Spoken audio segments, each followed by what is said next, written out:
So I would like to talk a little bit about the client side of Ruby. First, let's look at this. Okay. So we are all here because we somehow like Ruby. The big question is why we like Ruby. And I think we saw already in some folks this morning that Ruby has really nice syntax and it's all a matter of design, and we also saw in some folks that we like good design and Ruby can help in designing nice object-oriented programs. So I think the important message is we like to be happy, we like to be productive, and that's why we use Ruby. A very nice example of this approach is that we have a framework which is called Ruby on Rails. I think most of you experience this that with one comment you get a complete application, and it's a lot of startups, for example, also like to work with Ruby because they can prototype an idea with this Ruby on Rails framework. So I would like to walk through a Ruby on Rails application which has a little bit of focus on the client side. So when we put this comment in the command line, we get basically this node structure. It's, in Rails 4 you get also concerns. If you like it or not, you get it. And you also get directory for assets. Maybe we can look what these directories help us with when we start a new Rails application. And it's actually, first we get some nice ways to deal with the database. Active record is for many cases really nice still. Then we get some ways to deal with this stupid HTML text, which is basically XML, but our Ruby ERB embedded Ruby helps us with this. Then to deal with HTTP, we get our routers and controllers, and with this we can already make very nice websites. Now, currently we are a little bit more attracted to websites where there's something moving and attractive, and that's why we currently also focus a lot on user experience. User experience, this is something which happens in the client side. It's the world of the browser. So our architecture of web application, I think it's slowly changing. Then we get some backends which deals with the database and with the HTTP traffic, and we get some things which are still evolving right now that deal with the client side. And we are now looking at what can we do to influence this user experience. To understand it, we need to go a step back and look a little bit at what the HTML is based on. So it's based off this document object model. It was introduced in the first web browsers to actually manipulate this XML document in a nice way to display information, to connect information, to make references from one page to the other. And sometime near the end of the 90s, we also got the new tag. It was the JavaScript tag. And this is what our life as Ruby developers makes it now a little bit frustrating sometimes to deal with this assembling of this structure.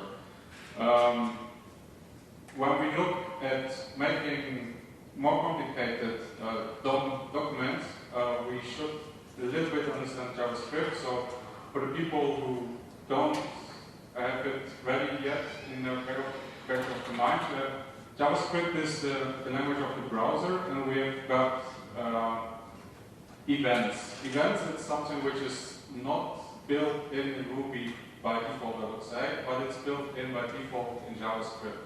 It's that one part of the browser can actually influence another part. And one famous event we probably all use is a document ready callback. That when the event is fired, that the document is parsed and loaded, then we execute actually our program on the client side. And another event which is nowadays very important is Ajax stuff, and for example here we got the jQuery get function which then renders a template. So with JavaScript we also have a way to actually really change things in the browser, which we can do from the server side with Ruby. Except of Links, but Links does a little bit this idea. So where does Ruby on Rails now come in? Ruby on Rails was actually having 2005 prototype by default, and then later it became jQuery. And these frameworks are all about animation and making the user experience more effective. And we basically do this kind of down plumbing with it. And that these frameworks are getting important. If you look at web pages today, we have more than 50% of web applications use jQuery already. So we are now living in 2013, and we have slightly advanced here libraries to build client-side applications. I think this first we have libraries which are just providing some little helpers. This is more like Backbone does it. And we also have really advanced libraries which help us to build client-side applications. These are more what Angular and Ember is trying to do. But in my talk, I want to put the link on why we like Ruby and why we like good design. And I think for this, it's interesting to look at Backbone and underscore and how to write Ruby-like application in the browser. So underscore, it's actually inspired by Ruby, and it gave very nice ways to deal with collections or objects. And we as Ruby developers know each map and all kinds of counting functions which underscore provides. So we can a little bit write Ruby-like code in the client. And what Backbone provides is a very nice encapsulation of DOM entities. For example, if you just focus on collecting events and then communicating events to other parts, to other components of the client-side application. We've got the callback definition here that when the event happened, then maybe we want to render something. And the initialize keyword is also known for Ruby developers, that we create a new object and it's the same what Backbone allows us to do. So the origins of Backbone are also related to Ruby on Rails application, and it's still available as in the GitHub repository at Document Cloud. And I think it's a very good cultural fit, this underscore and Backbone with the Ruby on Rails application. So now we look a little bit, these are still opinions which related a little bit to the previous slides too. There are certain functions which are opinionated in Backbone. So if we want now to create a better user experience, where do we start? And it's a good idea to just lay out a little bit an HTML and define some basic areas of components we want to provide. For example, here it's when we want to do our movie database, we just do one area where we have filters and search, and the other area where we can then show results, show movies. So the problem is when we got this in Rails that we get now many JavaScript files. And these JavaScript files we need somehow to transfer to the browser. And I think here there is still lots of evolution going on. We got the asset pipeline some time ago, but let's look first maybe at what the problem is. The problem is that we've got a development branch and a production branch. And in the development branch we want to actually tweak and see what is going on in the browser. So we need to have maybe single files. We want to have a set log output. We want maybe to even do assertions in the browser. And when we are ready for release, we want to put it together and we want to make it as fast as possible and the performance aspects are getting very important.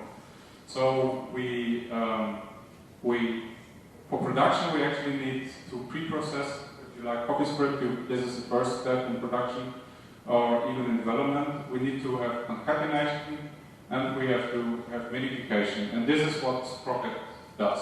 And it's actually a build process where you get files and do some transformations, and you get a new output file. The trick of Sprockets is that there is a new path defined in the route, and this is the assets path. So as soon as we hit something from assets, Sprocket sees, okay, am I in development, am I in production? What do I need to do? Do I need to precompile? Do I need to, do I have it already minified? So can I take it from the public directory? And a lot of the magic happens in this routing aspect of Sprocket. Sprocket is a Reg middleware too. So Reg is the famous Ruby way to deal with HTTP, and Sprocket docks onto that Reg protocol. There's an alternative approach if you want to build client-side applications. It's known from some Ember.js application. I think this is also written by Yehuda Katz, who wrote or is one of the main contributors of Ember. And here you basically, this is basically build file, like you know from Make. When you do C compilations, you have a Make file. And this is also just a play. I know how I want to build my files, and I just say here, and when I want to make my release, I actually run the script and I get all the transformations I need. And in the JavaScript community, there is a different approach altogether. It's require.js. There's a Ruby version on it. So the idea of require.js is that the script tags are loaded automatically, and you can also run a build script, which is then similar to the previous solution, which minifies it and loads in the browser. So let's go back to our hypothetical movie database. When we now start development, we probably want to use these kinds of setup. This is my personal preference right now, sprockets to build and serve assets. And there are also client-side templates, which also can contain logic. And for this, I prefer handlebars. Then there's a common JS way of providing JavaScript modules in your JavaScript files. And I will show a little bit more later on Sprocket common.js.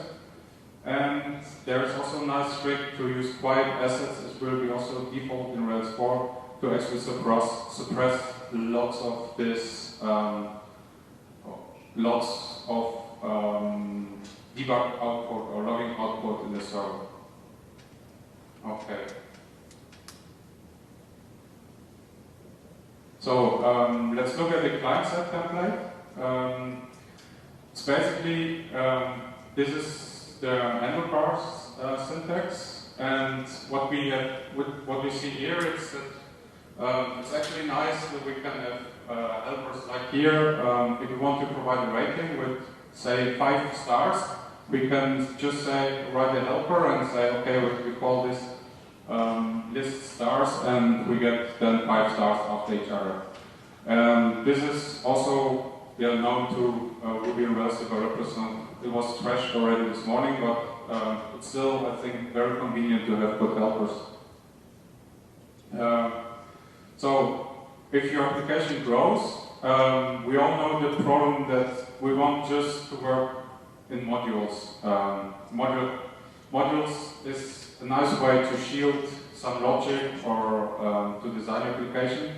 And one way to do it is with common.js. And it's recently also discussed in the Sprocket branch of Ruby on Rails. And this proposal provides us with a nice way to deal with the client-side application in pieces, so to say. If you want to know the official description, you can maybe have a look at this.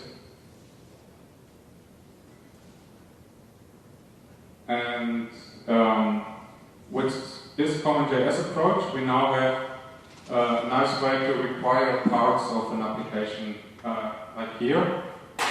We now can say, okay, I have some application which does the browsing or the filtering, and I just need it on my main page, and I would just say, okay, then I require this. I get the app into my local context, and I can start the application. And you can do great things with this CommonJS. There's an open source project by Alex McCaw who made a painting program with it based on Sinatra's Sprockets and CommonJS. And it's really, really great that you can really draw things in the browser and do all kinds of CSS manipulations. And if you want to look at client-side application, I think this is a nice demo what you can do with it. So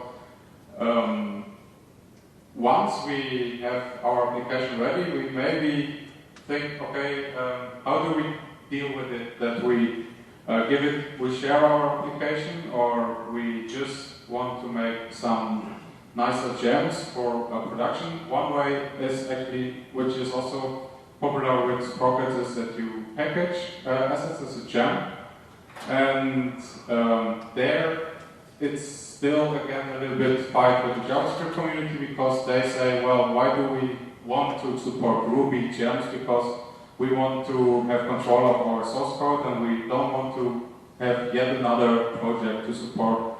So there's a better solution for this, but it's related to Node.js, and lots of interesting front-end stuff is happening with Node.js nowadays. So I think this is an interesting point to look at, and Node.js provides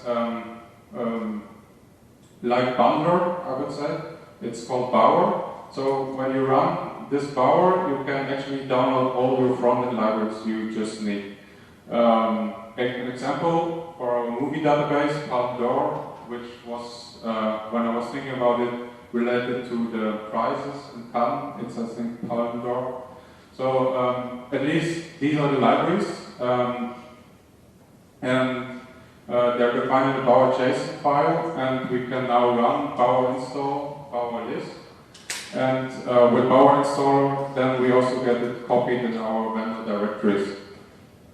And the interesting thing is that Bower JSON is already discussed also in the Sprockets community, so it's probably just a question of time that we define our JavaScript dependencies in Bower JSON, run Bower installer, and we have it. So we don't need to have extra boilerplate kind of copying, manual downloading stuff. We just hopefully get it sooner or later in Sprockets. So we can see from this commit, which was just some weeks ago. And yeah, if you're interested in this kind of stuff, I'm working on a book right now. And if you have feedback or questions, it would be very helpful for me to understand what kind of problems or examples you want to see that need to be discussed as a Ruby developer. I have a small demo application, maybe I can also show it right now. And yeah, first, thank you for listening, for coming to my talk.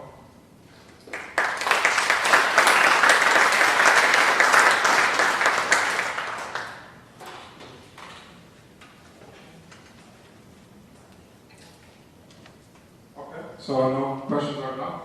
Then let's look at the demo.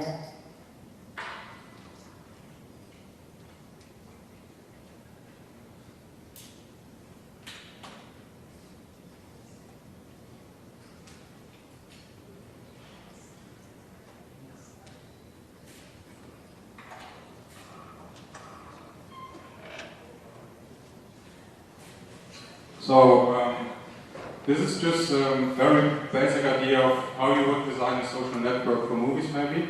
I use this SERP Foundation framework to start, but you quickly feel that if you use some kind of framework, it's always a bit difficult to customized. But one nice thing is already you get nice CSS, and you get also some basic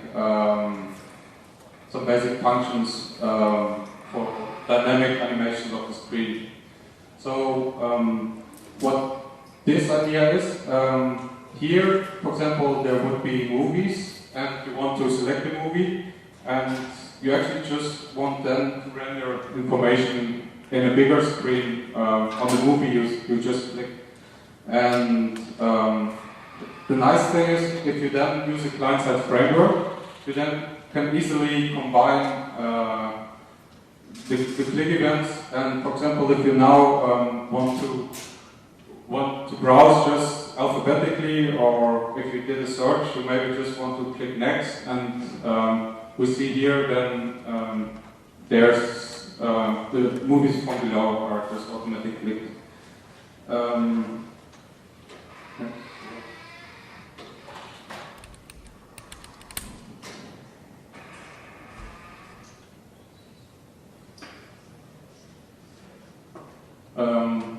So if we now look at the browser console, which is where there's more things happening.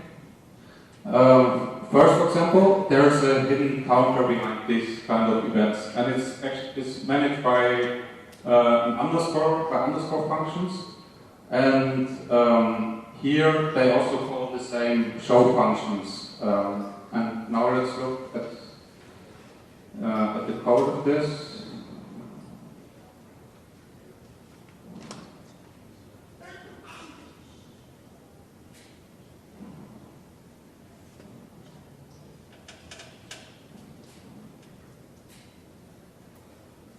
So this is the manifest file where we actually just define what needs to be included, what Sprockets needs to know. And this is now the client-side application so far. We've got also a controller where it's a client-side, but for example, as Ruby developers, we might like to see these kinds of functions. Where we also have where we can easily look up something in the collection, or where we have an index of, where we can retrieve the index in the collection, and yeah, that's it so far. So maybe another try to get some questions, or otherwise I'm finished.